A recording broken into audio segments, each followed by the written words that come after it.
ओम शांति। अॼु जी मुंहिंजी तारीख़ आहे 5/7/2025।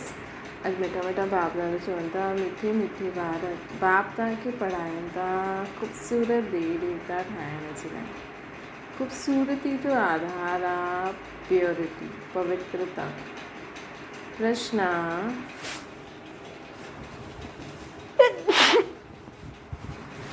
रूहानी क्षमा ते जो परवाना फिदा थियण वारा आहिनि, उन्हनि जी निशानी छा हूंदी आहे? रूहानी क्षमा ते जो परवाना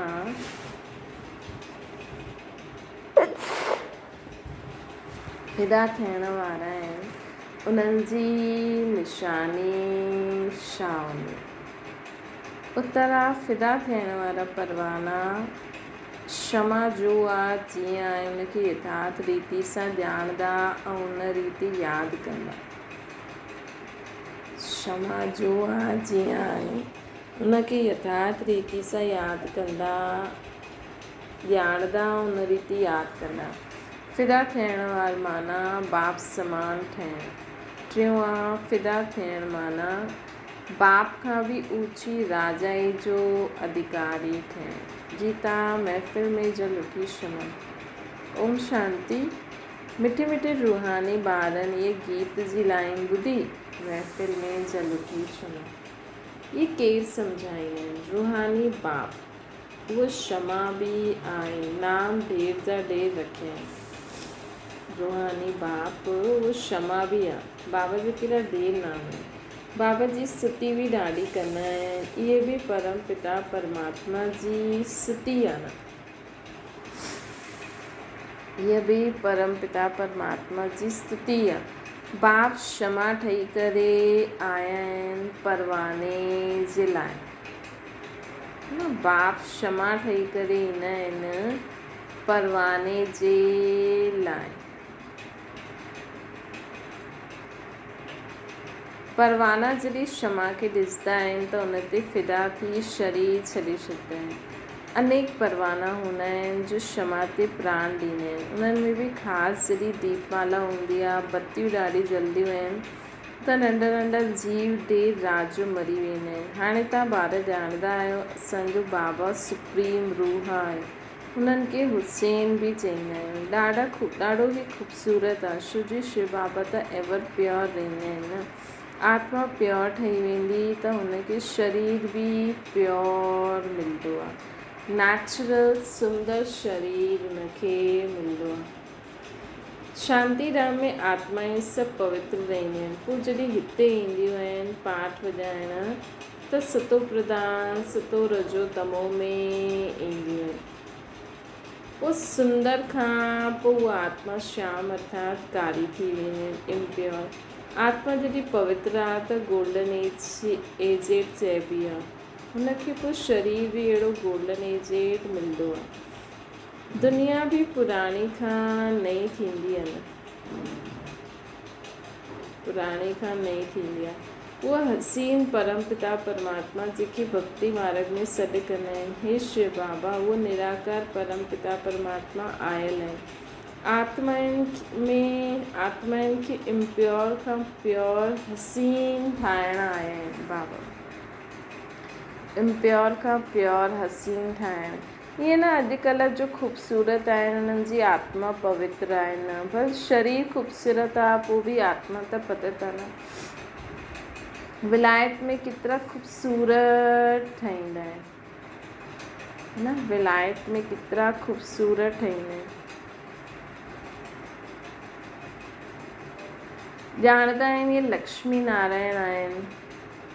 ॼाणंदा आहियो इहे लक्ष्मी नारायण आहिनि, सत्युगी ख़ूबसूरत। इहे लक्ष्मी नारायण आहिनि सत्युगी ख़ूबसूरत। हिते त आहे हेल जी ख़ूबसूरती, है न। हिते त आहे हेल जी ख़ूबसूरती, नर्क जी ख़ूबसूरती। मनुष्य इन ॻाल्हियुनि खे न ॼाणंदा आहिनि। ॿारनि खे सम्झाइबो आहे, इहा आहे नर्क जी ख़ूबसूरती। हाणे असां सभई स्वर्ग जे लाइ नेचुरल सुंदर ठहूं था। 21 जन्मनि जे लाइ ईअं सुंदर ठाहींदा आहियूं। हितां जी ख़ूबसूरती त हिकु जन्म जे लाइ आहे। हिते बाबा आयल आहिनि। सॼी दुनिया जे मनुष्य मात्र खे दुनिया खे बि ख़ूबसूरत ठाहे ॾींदा आहिनि बाबा। भारत बाबा त चईंदा आहिनि मां पूरी दुनिया खे ई ख़ूबसूरत ठाहे छॾींदो आहे। सत्युग नई दुनिया में हुयो। ही ख़ूबसूरत देवी ऐं देवता उहो ठहिण लाइ हाणे तव्हां पढ़ंदा आहियो।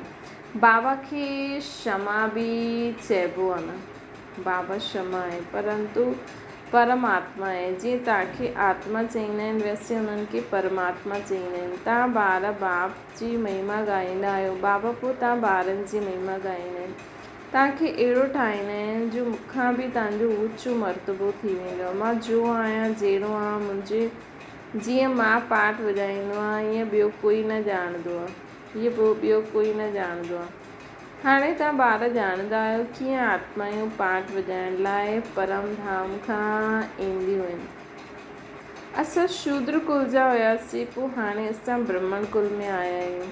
इहे बि तव्हांजो वरण आहे न। ॿियो कोई धर्म वारनि जे लाइ इहे वरण न आहे। उन्हनि जे वरण न हूंदा आहिनि। उन्हनि जो त हिकु ई वरण आहे। कृष्ण ई हलिया आहिनि। हा उन्हनि में बि सतो रजो तमो में ईंदा आहिनि। बाक़ी इहे वरण तव्हांजे लाइ आहिनि। देवता क्षत्रिय वैश्य शूद्र।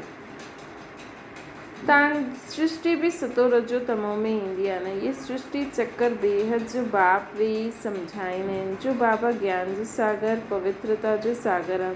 कुझु चईंदा आहिनि मां पुनर्जन्म न वठंदो आहियां। भल शिव जयंती बि मल्हाईंदा आहिनि परंतु मनुष्यनि खे पतो न आहे कि शिव बाबा कॾहिं ईंदा आहिनि, है न। भल बाबा चवनि था माण्हू शिव जयंती मल्हाईंदा आहिनि परंतु इहो पतो न आहे कि शिव बाबा कॾहिं हिन सृष्टि ते ईंदा आहिनि। उन्हनि जी जीवन कहानी खे बि न ॼाणंदा आहिनि न। बाबा चईंदा आहिनि मां जो आहियां जीअं आहियां मुंहिंजो पाठ छा आहे, सृष्टि चक्कर कीअं फिरंदो आहे, इहे तव्हां ॿारनि खे मां कल्प अची करे ख़ुदि सम्झाईंदो आहियां।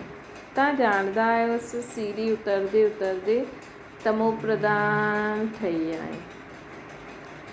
84 जन्म बि तव्हां वठंदा आहियो। पिछाड़ी में जो ईंदा आहिनि उन्हनि खे बि सतो रजो तमो में अचिणो ई पवंदो आहे। तव्हां तमो प्रधान ठहींदा आहियो त सॼी दुनिया तमो प्रधान थी वेंदी आहे। पोइ तव्हांखे सतो प्रधान ज़रूरु ठहिणो आहे। इहे सृष्टि चक्कर फिरंदो ई रहंदो आहे।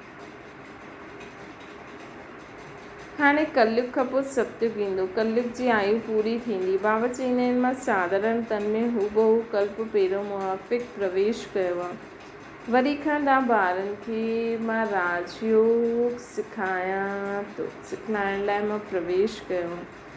योग त अॼुकल्ह ॾाढा आहिनि। बैरिस्टरी योग, इंजीनियर योग मतिलबु कि उनखे यादि करणु। जे बैरिस्टर हूंदा त उहो बैरिस्टर खे यादि कंदा, इंजीनियर हूंदा त उहे इंजीनियरिंग खे यादि कंदा। बैरिस्टर पढ़ण लाइ बैरिस्टर सां गॾु बुद्धि जो योग लॻाइणो हूंदो आहे। असां बैरिस्टर ठहूं था त पढ़ाइण वारे खे यादि कंदा आहिनि न। उन्हनि खे त पंहिंजो बाप अलॻि आहे, गुरू बि अलॻि आहे त उन्हनि खे बि यादि करिणो पवंदो। हिते त असांखे हिकु ई यादि करिणो आहे सर्व संबंधनि सां। त बि बैरिस्टर सां गॾु बुद्धि योग रहंदो आहे न। आत्मा पढ़ंदी, आत्मा ही शरीर द्वारा जज बैरिस्टर आदि ठहींदी आहे। मतलब आत्मा में सम्झ हूंदी आहे न बैरिस्ट्री जी, जज जी, इंजीनियरिंग जी। हाणे असांजी आत्मा में सम्झ भरे थी न। असांजा संस्कार देवी देवता जहिड़ा थी वेंदा। पोइ शरीर उन्हनि अनुसार मिलंदो त ओहिड़ो कमु बि कंदासीं। जीअं इंजीनियरिंग पढ़ण वारो पहिरियों त साधारण कपिड़नि में पढ़ाई पढ़ंदो आहे, पोइ इंजीनियर ठही वेंदो आहे त ओहिड़ा कपिड़ा बि पाईंदो आहे जीअं डॉक्टर हूंदो आहे। हाणे तव्हां ॿार आत्म अभिमानी ठहिण जे संस्कार पंहिंजे में विझंदा आहियो। बाबा चईंदा आहिनि न देह अभिमानी मतिलबु मनुष्य, आत्म अभिमानी मतिलबु फ़रिश्तो। अधु कल्प देह अभिमानी रहिया आहियो, हाणे बाबा चईंदा आहिनि देही अभिमानी ठहो। आत्मा में ही पढ़ाई जो संस्कार आहे। मनुष्य आत्मा ही जज ठहींदी है ना। मनुष्य आत्मा ही जज ठहींदी आहे। हाणे असां विश्व जा मालिक देवता ठहूं था। हाणे असां में देवी देवता आहिनि जहिड़ा संस्कार बाबा भरनि था। असां देवता था ठहूं। पढ़ाइण वारो शिव बाबा परमात्मा, वो ज्ञान जो सागर, शांति जो सागर, संपत्ति जो सागर, पवित्रता जो सागर, सुख जो सागर, सर्वशक्तियुनि जो सागर, ये भी ॾेखारींदा आहिनि। सागर सां रत्ननि जी थाली निकिरंदियूं आहिनि। ये भक्ति मार्ग जी ॻाल्हियूं आहिनि। बाबा खे रिफर करिणो पवंदो आहे। बाबा सम्झाईंदा आहिनि ये अविनाशी ज्ञान रतन आहे। इन ज्ञान रत्ननि सां तव्हां ॾाढा साहूकार ठहींदा आहियो। ये अविनाशी ज्ञान रत्न आहिनि। हिन रत्ननि सां, ज्ञान रत्ननि सां तव्हां ॾाढा साहूकार ठहींदा आहियो। पोइ हीरे जवाहरात बि तव्हांखे ॾाढा मिलंदा। ये हिकु हिकु रतन लख रुपए जो आहे, जो तव्हांखे एतिरो साहूकार ठाहींदा आहिनि। तव्हां ॼाणंदा आहियो भारत ई वाइसलेस वर्ल्ड हुयो, है न। उन में पवित्र देवी देवता रहंदा हुया। हाणे सांवरा अपवित्र थी विया आहिनि। आत्माऊं ऐं परमात्मा जो मेलो थींदो आहे न। आत्मा शरीर में आहे तॾहिं ही ॿुधी सघंदी आहे। परमात्मा भी शरीर में ईंदा आहिनि। आत्माऊं ऐं शरीर, आत्मा ऐं परमात्मा जो घर शांति धाम आहे। हुते चुरपुर कुझु बि न थींदी आहे। हिते परमात्मा बाप अची करे ॿारनि सां मिलंदा आहिनि, शरीर सहित मिलंदा आहिनि। हुते त घर आहे, हुते विश्राम पाईंदा आहिनि। परम धाम में घर आहे, हुते विश्राम पाईंदा आहिनि। बाबा भी शिव बाबा भी चईंदा आहिनि न, मां अधु कलाक विश्रामपुरी में विश्राम कंदमि। हाणे तव्हां ॿार पुरुषोत्तम संगम युग ते आहियो। बाक़ी दुनिया कलयुग में आहे। बाप वेही सम्झाईंदा आहिनि। भक्ति मार्ग में ख़र्चो ॾाढो कंदा आहिनि। चित्र भी ॾाढा ठाहींदा आहिनि। वॾा वॾा मंदिर ठाहींदा आहिनि। न त श्री कृष्ण जो चित्र त घर में भी रखी सघंदा आहियो। ॾाढो सस्ते चित्र हूंदा आहिनि। पोइ एतिरा दूर दूर मंदिरनि में छो वेंदा। ये भक्ति मार्ग आहे न। सतयुग में ये मंदिर आदि हूंदा न। हुते आहे ही पूज्य। कलयुग में आहिनि पुजारी। तव्हां हाणे संगम ते पूज्य देवी देवता ठहो था। अञा ठहिया न आहियूं। ठही वेंदासीं त सतयुग अची वेंदो। हाणे असां ठहूं था। बाबा चवनि था कि हिते परमात्मा अची करे ॿारनि सां मिलंदा आहिनि। कलयुग में बाबा वेही सम्झाईंदा आहिनि। भक्ति मार्ग में ख़र्चो ॾाढो आहे न। हाणे तव्हां संगम युग ते पूज्य देवी देवता ठहो था। हाणे तव्हां ब्राह्मण आहियो। हिन समय तव्हांजो इहे अंतिम पुरुषार्थी शरीर मोस्ट वैल्यूएबल आहे। हिन समय तव्हांजो इहे अंतिम पुरुषार्थी शरीर मोस्ट वैल्यूएबल आहे। बाबा असांखे चवंदा हिन में तव्हां ॾाढी कमाई करे सघंदा आहियो। केरु मां आत्मा बेहद जे बाप सां गॾु तव्हां खाईंदा पीअंदा आहियो, पुकारदा आहियो उन्हनि खे। पुकारदा बेहद जे बाप सां गॾु तव्हां खाईंदे पीअंदा आहियो, पुकारदा आहिनि उन्हनि खे। ईअं न चईंदा श्री कृष्ण सां खायां। बाप खे यादि कंदा आहिनि। भॻवान सां गॾु वियूं, खाऊं पीऊं। बालक त बाप सां गॾु खेॾंदा बि रहंदा आहिनि, है न। तुम ही हो माता, तुम ही हो पिता, तुम ही हो बालक। त बाप सां गॾु खेॾंदा बि रहंदा आहिनि। श्री कृष्ण जे असां बालक आहियूं ईअं न चईंदा। सभी आत्माऊं परम पिता परमात्मा जा ॿार आहिनि। आत्मा शरीर द्वारा चईंदी आहे असां ईंदासीं त असां तव्हां सां गॾु आत्मा शरीर द्वारा चईंदी आहे तव्हां ईंदव त असां तव्हां सां गॾु खेॾंदासीं, खाईंदासीं, सभु कुझु कंदासीं। तव्हां चईंदा आहियो बाप दादा, जीअं घर थी वियो बाप दादा ऐं असां ॿार, इहे ब्रह्मा आहे बेहद जो रचयिता। ये ब्रह्मा आहे बेहद जो रचयिता। बाबा इनमें प्रवेश करे इन्हनि खे अडॉप्ट कंदा आहिनि। इन्हनि खे चईंदा आहिनि तव्हां मुंहिंजा आहियो। इहा मुख वंशावली आहे न, इहा मुख वंशावली आहे।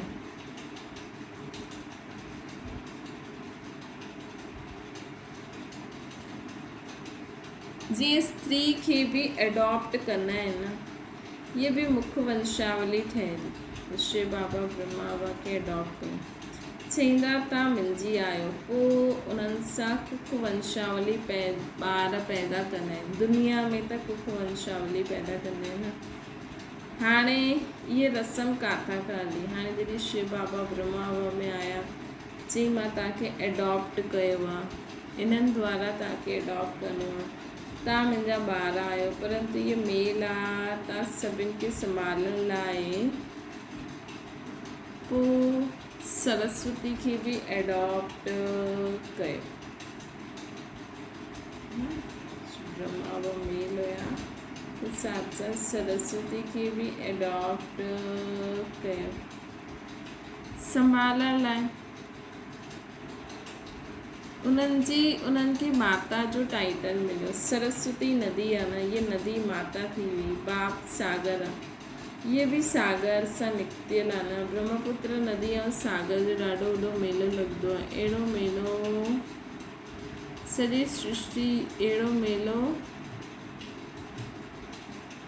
ॿियो किथे न लॻंदो आहे। इहे नदियुनि जो मेलो आहे। इहा आहे आत्मा ऐं परमात्मा जो मेलो न। जीअं बाबा चईंदा आहिनि न, मां हिकु स्थान ते ई ईंदो आहियां, त वैसे बि यादगार जो आहे, मां हिक जे शरीर में ईंदो आहे ऐं पहिरियों मां हिकु ई स्थान ते आयो आहियां न, हिन करे हुनजो यादगार बि हुते ठहियलु आहे। वॾो मेलो लॻंदो आहे ब्रह्मपुत्र नदी ऐं सागर जो। अहिड़ो मेलो ॿियो किथे न लॻंदो आहे। इहे नदियुनि जो मेलो आहे, इहे आत्मा ऐं परमात्मा जो मेलो आहे। उहो बि जॾहिं शरीर में अचनि तॾहिं मेलो लॻंदो। बाबा चईंदा आहिनि मां हुसैन आहियां, मां इन्हनि में कल्प प्रवेश कंदो आहियां। इहे ड्रामा में नूंद आहे। तव्हांजी बुद्धि में सॼी सृष्टि जो चक्कर आहे। इन्हनि जी आयु 5000 वर्ष। ये बेहद जी फिल्म सां पोइ हद जी फिल्मियूं निकितियूं। ये फिल्मियूं ठहिण बि हाणे ई त निकितियूं आहिनि, ज़्यादा समय थोरी थियो आहे न। ये बेहद जी फिल्म पोइ बाक़ी ॿिया फिल्म ठहींदियूं।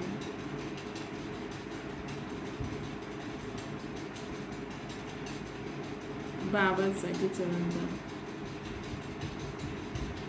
ये सभु ड्रामा में नूंद आहे। तव्हांजी बुद्धि में सॼी सृष्टि जो चक्कर आहे। हुननि जी आयु 5000 वर्ष। बाबा चवनि था तव्हांजी बुद्धि में सृष्टि जो चक्कर आहे, सॼी सृष्टि जो चक्कर। इन जी आयु 5000 वर्ष आहे। इहे बेहद जी फिल्म सां हद जी फिल्म ठाहींदा आहिनि। जो पास थी वियो उहो सो प्रेज़ेंट थी वेंदो आहे। जो पास्ट थी वियो सो प्रेज़ेंट आहे। प्रेज़ेंट पोइ फ्यूचर ठहींदो आहे।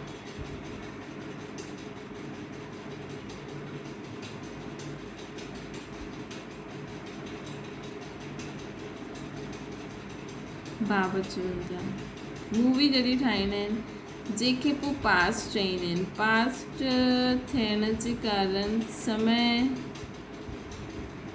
न पास्ट बाबा चवनि था पास थियण में केतिरो समय लॻी वियो।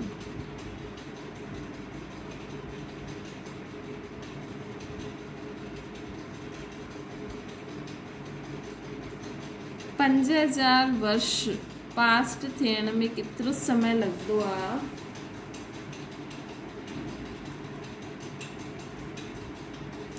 5000 वर्ष। तव्हां हाणे हर हिकु सुदर्शन चक्रधारी आहियो। तव्हां सम्झाईंदा आहियो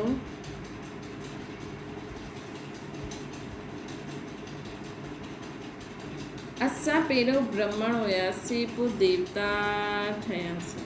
तव्हां ॿारनि खे हाणे बाप द्वारा शांतिधाम सुखधाम जो वरसो मिलंदो आहे। बाप अची करे इहे 3 धर्म इकट्ठा स्थापना कंदा आहिनि, बाक़ी सभिनि जो विनाश कराए ॾींदा आहिनि।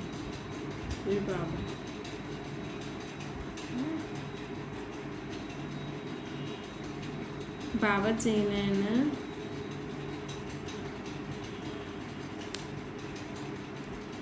तव्हां हाणे हर हिकु सुदर्शन चक्रधारी आहियो। तव्हां सम्झाईंदा असां पहिरियों ब्राह्मण हुयासीं, पोइ देवता ठहियासीं। तव्हां ॿारनि खे हाणे बाप द्वारा शांतिधाम सुखधाम जो वरसो मिलंदो आहे। बाबा अची करे 3 धर्मनि जी स्थापना इकट्ठा कंदा आहिनि, बाक़ी सभिनि जो विनाश कराए ॾींदा आहिनि। वापसि वठी वञण लाइ तव्हांखे सतगुरु शिव बाबा मिलियो आहिनि न, सॾु बि कंदा आहिनि असांखे सदगति में वठी वञो, है न। शरीर त खलास, शरीर खे खलास करायो, अहिड़ी युक्ति ॿुधायो जो असां शरीर छॾे करे शांतिधाम हली वञूं। गुरु वटि बि मनुष्य इन करे वेंदा आहिनि, परंतु गुरु त शरीर सां छुटी करे, गुरु त शरीर सां छुटी करे ऐं ख़ुदि हली वेंदा आहिनि। दुनिया वारा गुरु साथ थोरी वठी वेंदा आहिनि। पतित पावन बाबा त आया आहिनि, सभिनि खे ई साथ वठी हलंदा पाण सां पावन ठाहे करे। त उहा जॾहिं ईंदा आहिनि त पावन ज़रूरु ठहिणो पए। बाप खे ई आत्माउनि खे वापसि वठी वञो।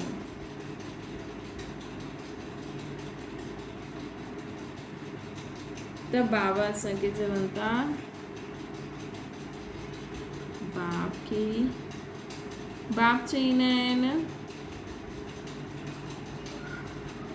बाप खे चइबो आहे कालनि जो काल महाकाल। सभिनि जो शरीर, सभिनि खे शरीरनि सां छुड़ाए करे साथ वठी वेंदा।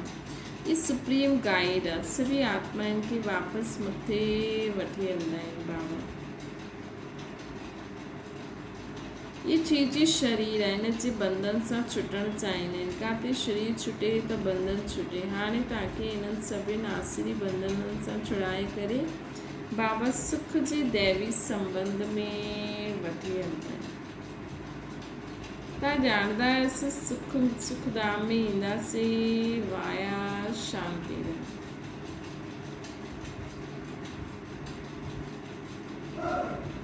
तव्हां ॼाणंदा आहियो सुख जे संबंध में ईंदासीं वाया शांति धाम ईंदासीं। वो सत्युग में सुख जो संबंध निभाईंदासीं। वो दुखधाम कीअं ईंदो आहे इहे बि तव्हां ॼाणंदा आहियो। बाबा ईंदा ई आहिनि शाम खां सुंदर ठाहिणु। बाबा चईंदा आहिनि मां तव्हांजो ओबीडियंट सच्चो फादर बि आहे।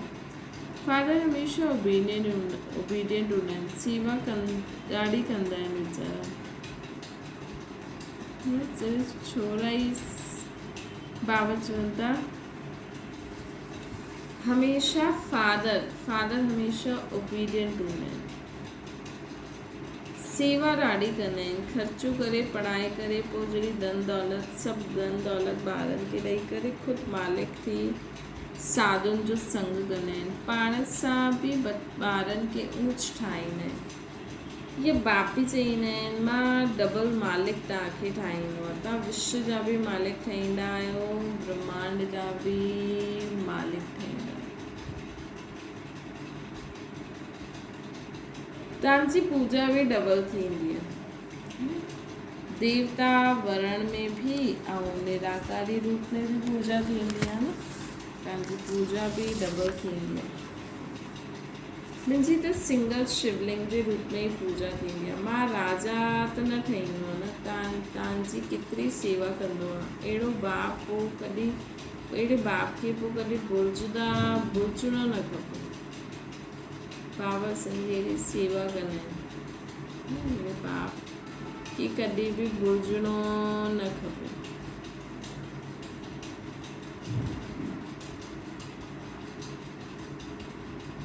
बाबा चवनि था हे आत्मा पाठ खे ॾिसी हे आत्मा पंहिंजे खे आत्मा सम्झी मूंखे यादि करो त तव्हांजा सभु विक्रम विनाश थी वेंदा।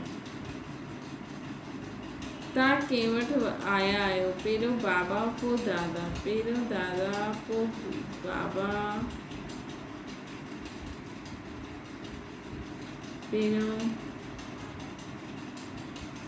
हीअं जो पहिरियों इहो सुठो न लॻंदो। बाबा असांखे चवनि था कि पहिरियों बाबा पोइ दादा, पहिरियों बाबा पोइ दादा, हाणे फादर पोइ ग्रेट ग्रेट ग्रैंड फादर आदिदेव एडम शोजी ॾाढी ई बिरादरियूं आहिनि। अगरि चईंदासीं त कोई कुझु मञंदो न, ॾाढी बिरादरियूं आहिनि, त इन करे सभु पंहिंजी बिरादरी जे हिसाब सां हलंदा रहनि। थोरो सो ई अगरि कंहिंखे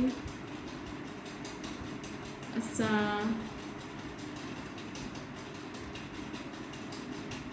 बाबा चईंदा आहिनि कि हर ॻाल्हि में शिव बाबा खे कोई ग्रेट ग्रेट ग्रैंड फादर चईंदासीं, हर ॻाल्हि में तव्हांखे ॾाढो ऊच ठाहींदा आहिनि, इन करे ब्रह्मा बाबा खे चईंदासीं। अहिड़ो शिव बाबा मिलंदो, पोइ उन्हनि खे बुलजदा छो आहियो, बुलजदा त पावन कीअं ठहींदव। बाबा पावन ठहिण जी युक्ति बतलाईंदा आहिनि। अभिमान त अभिमानी, देही अभिमानी ठहिणो। बाबा ॾाढे प्रकार जी युक्ति बतलाईंदा रहंदा आहिनि, ॿार पावन कीअं ठहूं। हिन यादि सां ई खाद निकिरंदी। बाबा चईंदा आहिनि मिठे मिठे लाडला ॿार देह अभिमान छॾे आत्म अभिमानी थी करे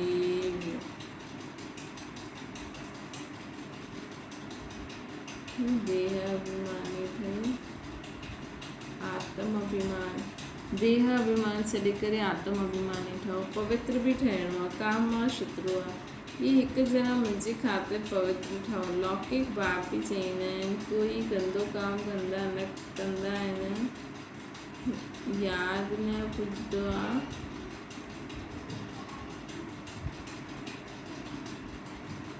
बाबा चईंदा आहिनि कि हाणे पवित्र बि ठहिणो आहे, काम मां शत्रु आहे। ये हिकु ॼणा मुंहिंजे ख़ातिर पवित्र ठहो। हिकदमि अपवित्रता जी अविद्या थी वेंदी। लौकिक पाप भी चईंदा आहिनि न कोई गंदो कमु न करो, मुंहिंजी दाढ़ी ते लाज रखो। लौकिक पाप बि चईंदा आहिनि मां पावन ठाहिण आयो आहियां, हाणे कारो मुंहुं न करो न त इज़त गवाईंदा। सभी ब्राह्मणनि जी ऐं बाप जी बि इज़त बाबा चईंदा आहिनि सभी ब्राह्मणनि जी ऐं बाप जी बि इज़त गवाए ॾिनी अगरि कोई अहिड़ो कमु कंदा आहिनि त। लिखंदा आहिनि बाबा असां किरी पियासीं, कारो मुंहुं करे छॾियो। बाबा चईंदा आहिनि मां तव्हांखे हसीन सुंदर ठाहिण आयो आहियां ऐं तव्हां पोइ कारो मुंहुं करे छॾियो। तव्हां त सदा हसीन ठहिण जो पुरुषार्थ तव्हांखे करिणो आहे। अच्छा मीठे मीठे सिकी रहंदे ॿारनि प्रति माता पिता बाप दादा जो यादि प्यार और गुड मॉर्निंग। रूहानी बाप जी सभिनी रूहानी ॿारनि खे नमस्ते। असांजी बि रूहानी माता पिता बाप दादा खे यादि प्यार गुड मॉर्निंग और नमस्ते। दादा जे लाइ मुख्य सार ये अंतिम पुरुषार्थ थी शरीर ॾाढो वैल्यूबल आहे, हिन में ॾाढी वेही कमाई करणी आहे। देह जे बाप सां गॾु खाईंदे पीअंदे सभु संबंध निभाइण जी अनुभूति करणी आहे। बाबा असांखे चवंदा आहिनि कि कभी कभी बाबा सां चईंदा आहिनि कि ॾिसो ॾाढी संभाल करो। कॾहिं कॾहिं थींदो आहे न, माण्हू एॾो जोश में कमु कंदा आहिनि जो सोचंदा आहिनि अरे कुझु न थींदो तूं चुप कर, असां पाणे ई करे वठंदासीं। पर न, पंहिंजे शरीर जी संभाल ख़ुदि करो। बेहद जे बाप सां गॾु खाईंदे पीअंदे सर्व संबंधनि जी अनुभूति करणी।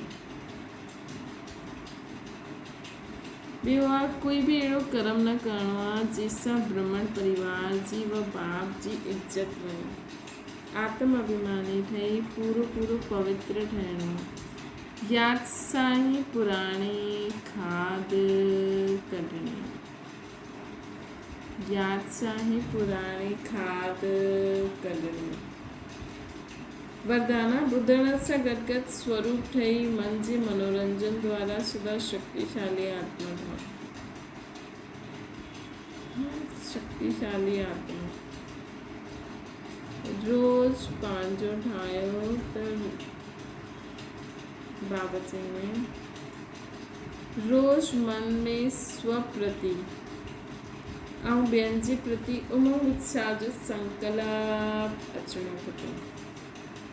स्वयं बि हुन संकल्प जो स्वरूप ठहो। ॿियनि जी सेवा में बि लॻायो त पंहिंजे जीवन में सदा जे लाइ उमंग उत्साह वारो थी वेंदो। पंहिंजे जीवन बि सदा जे लाइ उमंग उत्साह जीवन में बि थी वेंदो।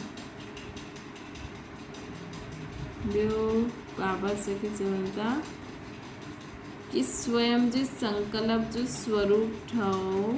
हुन संकल्प जो स्वरूप ठहो, ॿियनि जी सेवा में बि लॻायो त पंहिंजी जीवन बि सदा जे लाइ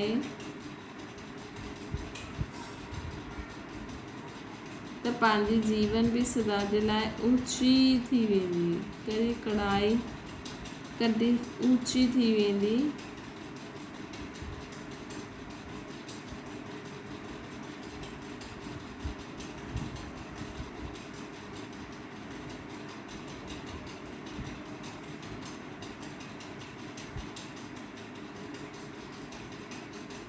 बाबा चवनि था कि हाणे स्व बि हुन संकल्प जो स्वरूप ठहो, ॿियनि जी सेवा में लॻायो त पंहिंजी जीवन बि सदा जे लाइ उत्साह वारी थी वेंदी ऐं ॿियनि खे बि उत्साह दिलाइण वारा थी वेंदा। अहिड़ो मनोरंजन प्रोग्राम हूंदो आहे। ईअं रोज़ मन जे जीअं मनोरंजन प्रोग्राम हूंदो आहे, ईअं रोज़ मन जे मनोरंजन जो प्रोग्राम ठाहियो। जो ॿुधंदा आहियो हुनजो स्वरूप ठहो त शक्तिशाली थी वेंदो। स्लोगन आहे ॿियनि खे बदिलण खां पहिरियों स्वयं खे बदिलो। इहा समझदारी आहे। पहिरियों ॿियनि खे बदिलण खां पहिरियों ख़ुदि बदिलो, स्वयं खे बदिलो त इहा समझदारी आहे। अव्यक्त इशारो सभिनी खां तीव्र गति जी सेवा जो साधन आहे। शुभ ऐं श्रेष्ठ संकल्पनि जी शक्ति। जीअं ब्रह्मा बाप श्रेष्ठ संकल्प जी विधि द्वारा सेवा जी वृद्धि में सदा सहयोगी हुया न। ब्रह्मा बाबा पंहिंजे श्रेष्ठ संकल्प सां सेवा कंदा आहिनि। ये विधि तीव्र आहे जो वृद्धि भी तीव्र आहे। ये विधि तीव्र आहे ॿियनि जे लाइ सुठो सोचणु त वृद्धि भी तीव्र आहे। ईअं तव्हां ॿार बि श्रेष्ठ शुभ संकल्प में संपन्न हो। सदा तव्हांजी संकल्प शक्ति ॾाढी सेवा करे सघंदी आहे। अच्छा, ओम शांति। बाबा खे यादि करो।